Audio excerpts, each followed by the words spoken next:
Sa iba pang balita, hinamon ni Vice President Sara Duterte sina dating Congressman Zaldico at later Representative Martin Romualdez na sabihin na ang totoo sa flood control scandal.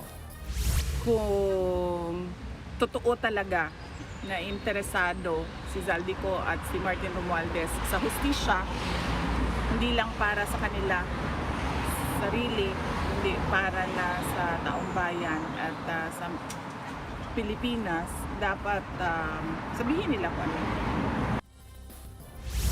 Yan ang sagot ng bise ng bahingan ng reaksyon sa pagtukoy ng ombudsman kina Romualdez at Co. bilang masterminds umano sa 56 billion pesos na flood control kickbacks. Sabi ng bise, hindi pa raw nagkakatugma ang mga binubulgar ng dalawa sa isyu ng korupsyon, kaya dapat na nilang isang tabi ang personal na interes at ilabas ang katotohanan.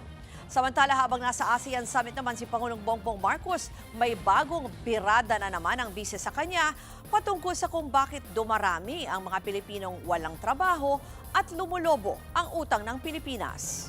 As expected, kasi hindi naman nagtatrabaho yung buong administrasyon lalong-lalo na ang Pangulo. Pag ikaw Pangulo ka na, hindi mo na iniisip kung anong sinasabi ng mga ordinaryong mamayan. Ang dapat na ginagawa mo, tinututukan mo yung trabaho mo. At pag hindi mo tinutukan yung trabaho mo, ganyan yung nangyayari. Tumataas ang unemployment, nangungutang tayo ng nangungutang. Sa Lunes, May 11, inaasahang pagbobotohan na sa plenaryo ng Kamara kung mai-impeach si VP Sara.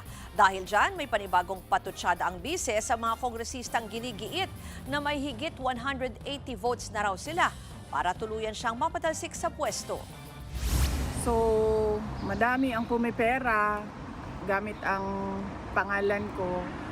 So, unta mawisikan na ilahang mga constituents sa kwarta sa ilahang bulsa o sa ilang maleta. Mga kapatid, Ruth Cabalco, para sa mabilis na pasada ng mga balitang dapat niyong malaman, mag-follow at mag-subscribe sa social media pages ng News 5.